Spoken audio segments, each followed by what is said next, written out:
Let's check in with Turning Point White House correspondent Monica Paige at the White House. Monica, how's it going? What's going on there at the busiest place on planet Earth?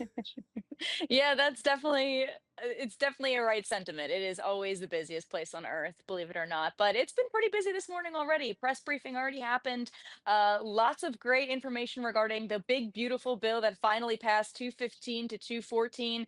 And we have a Make America Healthy Again agenda event here at the White House as well. Before heading off to a crypto dinner later this evening, President Trump has a lot on his schedule today.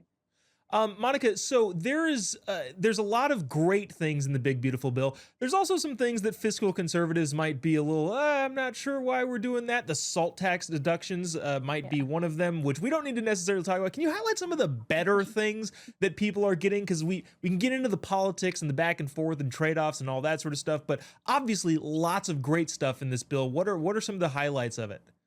Yeah, well, just to name a few, no tax on tips, no tax on overtime, 2017 tax cuts that President Trump previously did in his last administration, tax relief for senior citizens, and a whopping $175 billion going towards the border wall, going towards deportations and immigration relief at the southern border, especially for our ICE agents that are dealing with these kinds of things on a daily basis at the southern border. Also, what I found was interesting was these major cuts from these nonprofit clinics that say they're all for family planning and providing medical relief, but also carry out abortions and have taken more than $1 million in taxpayer funding. Well, to not name names, technically Planned Parenthood is on that list, that short list, since it's taken a whopping $800 million from taxpayers from 2023 to 2024 and carried out more than 400,000 abortions. They're going to be cut from federal funding now, thanks to the big, beautiful bill. So that's just a list of just such a small amount of what else is in there. So that's just the beginning. And this is what the American people voted for when they voted for Donald Trump.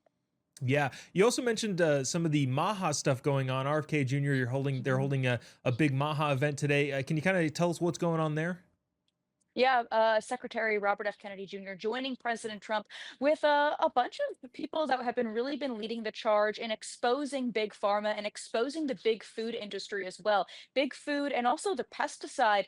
Uh, I guess you can call it. It's an interesting situation because pesticides are also found in some of our foods, as we know, and they really haven't been banned. There's been studies found that pesticides, especially one specific component has been really found in our children's food. It says some glyphosate. It's found in about 87% of children's urine when they did studies, according to the CDC, which is very interesting and also kind of cracking down on why a lot of our children are facing these chronic diseases like autism, obesity, diabetes, behavioral issues, autoimmune issues. So there's this commission that's putting together a report set to be released this afternoon and throughout the entirety of the next few weeks, kind of cracking down on saying, why is this the way it is? I mean, 70% of food consumed by children is ultra processed. There's been about a 1,400% increase in antidepressants in young children from 1987 to 2014. So this is very alarming, especially for not only this administration, but everyday parents and those who want children in the future. So it's about time that, we're cracking down on this, investigating some of what's in our food, and maybe putting a stop to some of this. And I know that RFK Jr. has already kind of put forth these bans on artificial dyes. Maybe we'll see some bans on seed Hmm. oils as well, as that's something that's been a very dangerous toxin in our foods. So this is just the beginning. Yeah, anytime RFK comes up, I'm reminded of the pushback against him in the Babylon Bee headline saying, most obese and unhealthy countries scared that new guy might do something different. So, yeah, it will be really interesting to see what comes out of that. Monica, thanks so much for joining us. Really appreciate you taking the time. Thanks, Joe Bob.